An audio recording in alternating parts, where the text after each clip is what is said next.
Concepción Tutuapa es uno de los 30 municipios del departamento de San Marcos de la República de Guatemala. Es llamado así por encontrarse bajo la advocación de la Purísima Concepción de María. Tutuapa, para algunos, río de pájaros, para otros, lugar de pájaros. Etimológicamente, Tutuapa, morral de pita, tu, hilo, apa, morral. También aparece que el nombre proviene del náhuatl totol, pájaro, y apa por posición del lugar. Significa pues el lugar de los pájaros, anteponiéndole el de Concepción. Ahora, Tutuapa dice que significa morral de pita. Tú, según la etimología, tú es hilo y apa, morral. Según investigaciones documentales también aparece que el nombre proviene del náhuatl totol, pájaro y apa. Posposición del lugar significa pues el lugar de los pájaros, anteponiéndole el de Concepción, un nombre dado en honor a la Virgen de Concepción, patrona del lugar. Época colonial. Durante la época colonial era una doctrina que pertenecía al convento mercedario de Tejutla, y cuando los frailes mercedarios tuvieron que entregar sus reducciones al clero secular en 1754, pasó a formar parte de un curato. Las doctrinas fueron fundadas a discreción de los frailes, ya que tenían libertad completa para establecer comunidades para catequizar a los indígenas. Estas doctrinas crecieron sin control y nunca pasaron al control de parroquias. Se formaron alrededor de una cabecera en donde tenía un monasterio permanente los frailes, y de dicha cabecera salían a catequizar o visitar las aldeas y caseríos que pertenecían a la doctrina y que se conocían como anexos, visitas o pueblos de visita. Los frailes mercedarios tenían a su cargo 9 doctrinas y todos sus anexos, que eran Santa Ana de Malacatán, Concepción de Huehuetenango, San Pedro Soloma, Nuestra Señora de la Purificación de Jacaltenango, Nuestra Señora de la Candelaria de Chiantla, San Andrés Cuilco, Santiago de Tejutla, a la cual pertenecía Tutuapa, San Pedro Zacatepeques y San Juan Ostuncalco. Según el Compendio de la Historia de la Ciudad de Guatemala, Tutuapa, durante la época colonial, era una doctrina perteneciendo al convento mercedario. Ellos tenían a su cargo esta región para poder impartir doctrina, darles educación y formación. Por eso se entiende que pertenecían a Tejutla, pero en una división administrativa eclesiástica, cuando los frailes mercedarios tuvieron que entregar sus reducciones al clero secular en 1754, pasó a formar parte de un curato. Quiere decir, en ese momento se le asignó a Concepción un cura o párroco que venía directamente de Tejutla. Algunos términos, por ejemplo, que se utilizaban mucho en la época colonial, por ejemplo, nos hablan de real cédula. ¿Qué era una cédula en ese tiempo? Pues una cédula era como un escrito, un oficio que prácticamente eran emanados por el rey de España en ese tiempo. ¿Qué es mercedario? Tenemos que aclarar y no podemos confundir a las personas. Bueno, mercedarios era el nombre de los provenientes de la orden de Nuestra Señora de la Merced. O sea, era una congregación de hombres fundada en el año 2218 por San Pedro Nolasco, que nació en 1189 en Francia. Porque aquí dice, y cuando los frailes mercedarios tuvieron que entregar sus reducciones al clero secular en 1754, pasó a formar parte de un curato. En la Constitución Política de las Provincias Unidas de Centroamérica, decretada el 11 de octubre de 1821, el área Tejutla apareció por primera vez adscrita a la moderna cabecera departamental de San Marcos. Posteriormente, cuando el Estado de Guatemala fue creado oficialmente, la Constitución del Estado dividió al territorio en 11 distritos para la impartición de justicia por medio del método de juicios de jurados el 11 de octubre de 1821. Cuilco fue designado como sede de un circuito dentro del distrito número 10 Quetzaltenango, circuito al que pertenecía también Tutuapa, Canibal, Tectitán, Tacaná, Sibinán, Chiquihuil, Amatenango, Mazapa y Motocintla.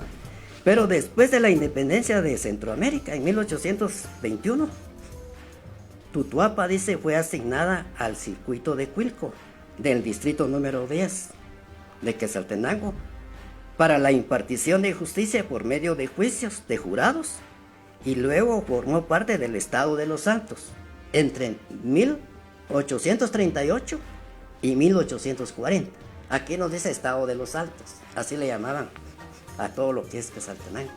Don Huicho Rodas, como se le conoce cariñosamente, nos relata: en un principio, la cabecera municipal de Concepción Tutuapa se estableció en lo que hoy en día conocemos como Aldea Antiguo Tutuapa y fue fundada desde la llegada de los españoles, estableciéndose posteriormente como el centro del municipio. Algunos habitantes del pueblo de Tutuapa provenían o emigraron del departamento de Huehuetenango y una de ellas es la familia Rodas. Algunas de estas familias eran herreros de forma artesanal y tradicional, se dedicaban a la fabricación de machetes, cuchillos, herraduras para bestias, tijeras para trasquilar ovejas, puntas para arados, etc. Dice que había vida en ese pequeño pueblo. En pocas palabras, se consideraba un lugar de comercio. Por ello, varias familias de Huehuetenango se establecieron allí. Después de la independencia de 1821, el licenciado Víctor Mazariegos nos relata que nuestros abuelos, nuestros antepasados, no se equivocaron en llamarle a Tutuapa al pueblo de Antiguo Tutuapa. Fue fundada aproximadamente en el año de 1870 como municipio. Posteriormente, por el crecimiento poblacional y constantes deslaves, era necesario ubicar la cabecera municipal a un lugar más amplio, por lo que el 4 de noviembre de 1908 se dispuso que el pueblo se trasladara al lugar donde se encuentra actualmente y en principios fue llamado Tutuapa. Por acuerdo gubernativo 27 de febrero de 1889 dice, se autorizó a la municipalidad de Tutuapa cambiar el nombre que tenía por el de Berlín. En este documento nos menciona al pueblo como Berlín, pero a través de las investigaciones con nuestros abuelos nos dice del ¿por qué Berlín? Se le llamó así porque venían personas a contratar gente para ir a trabajar en las fincas cafetaleras de las costas marquenses. Estas personas contratistas eran de origen europea, específicamente de Alemania. Por tal razón es que este lugar era llamado Paraje Berlín. Berlín es la capital de Alemania. También se puede buscar información en el Instituto Geográfico Nacional para poder encontrar información verídica, como por el ejemplo que nos habla de ejidos de Berlín. Según las investigaciones, hubo inconformidades con el cambio del nombre y en una administración volvieron a cambiar el nombre, según el acuerdo no recopilado el 4 de noviembre de 1908. Dispuso que el pueblo tomara nuevamente el nombre de Tutuapa, anteponiendo el de Concepción, aunque en el boletín de estadística de noviembre de 1913 el pueblo figura solo como Concepción. Por acuerdo gubernativo, dice, del 27 de febrero de 1889, ya estamos pasando a 1889, se autorizó a la municipalidad de Tutuapa, esto quiere decir que sí había una organización, ¿verdad?, cambiar el nombre que tenía por el de Berlín. El acuerdo del 4 de noviembre de 1908, no recopilado, dispuso que el pueblo tomara nuevamente el nombre de Tutuapa, anteponiéndole el de Concepción. En el boletín de estadística de noviembre de 1913, el pueblo figura solo como Concepción. Entonces, la cabecera municipal fue trazada al tenor, dice, del acuerdo gubernativo del 1 de septiembre de 1892. En ese documento, por ejemplo, nos menciona Berlín, así nada más. Se le llamó prácticamente Berlín porque venían personas, según dicen los documentos escritos, y los abuelos también compartían esto, a contratar gente para ir a trabajar a las fincas cafetaleras de las costas marquenses y de origen, ahí sí que de europeos, ¿verdad?, prácticamente de Alemania Y por eso le llamaron acá, a este lugar, Paraje Berlín. Todos sabemos de que Berlín es la capital de Alemania. Don Huicho Rodas nos sigue narrando que muchos de los primeros habitantes de Concepción Tutuapa nacieron y vivieron una parte de su vida en Antigua Tutuapa. Otros procedían del municipio de Tejutla y Comitancillo. En un principio, muy pocas personas querían vivir en este lugar porque era muy despoblada, y es por esa razón que los primeros habitantes eran dueños de extensiones grandes de terreno. Las primeras familias en establecer fue la familia Rodas, la familia Paulo, que procedía de Comitancillo. En aquella época, una cuerda de terreno costaba 50 centavos, pero que también para poder obtener esos 50 centavos requería mucho esfuerzo, y los que podían hacerlo fue a través de las largas temporadas de trabajo en las fincas ubicadas en las costas. Había muy pocas casas debido a la reducida cantidad de familias que vivía, y la mayor parte de terrenos eran utilizados para sembrar milpa o eran extensiones largas de pajonadas. No se contaba con servicio de agua potable, y para poder abastecerse acudían al parque del pueblo, donde existía una pileta de agua específicamente para los habitantes, pero debido al crecimiento poblacional el agua no alcanzaba. Por esa razón se fue modificando y cambiando los sistemas de servicio de agua. Como también la estatua de Justo Rufino Barrios, había una pileta exclusivamente para caballos, debido a que muchas personas que venían el día de mercado de las diferentes comunidades y municipios aledaños se transportaban por medio de estos animales, y en ese lugar era donde pasaban a beber agua, específicamente el día jueves como único día de plaza, que se ubicaba frente a la iglesia y el parque. Con el pasar del tiempo se fue incrementando y seguidamente se realizó la construcción de las cocinas. Lo que sí siempre existió fue el rastro municipal, que se ubica a un costado de la casa de don Rolando Ramírez. No se contaba con el servicio de energía eléctrica. El primer servicio de luz eléctrica fue entre el año de 1950 y 1951, porque la municipalidad hizo la compra de una planta. Las personas de diferentes comunidades fueron quienes obligatoriamente debían viajar a pie hasta Tejutla para poder traer cargado la maquinaria y la turbina y poder tener energía eléctrica. Como toda historia humana, también hubieron cosas no muy buenas, tal el caso del trato a las personas. Existió mucha discriminación, tanto de mestizos a indígenas como de indígenas a mestizos, según el ámbito en que se encontraban, y hoy en día uno de los factores que ha ayudado a erradicar esa barrera ha sido los derechos humanos y las diferentes leyes que se han creado.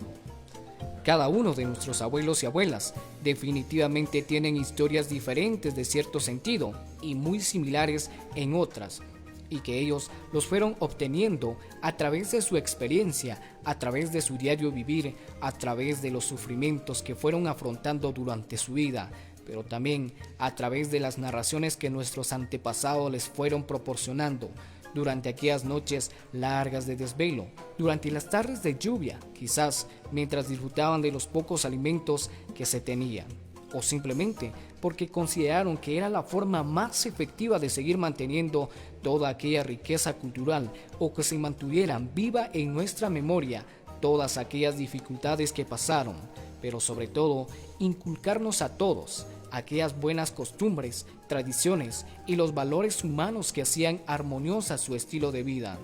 Según el relato de varios ancianos y ancianas, o incluso de nuestros padres, nuestro pueblo definitivamente ha pasado por toda una serie de cambios, tanto positivos como negativos. Recuerdan con melancolía todo aquello bueno y con tristeza en el alma los momentos no tan buenos. Como también no se contaba con suficientes recursos económicos para poder tener el estilo de vida que hoy en día como tutuapenses poseemos.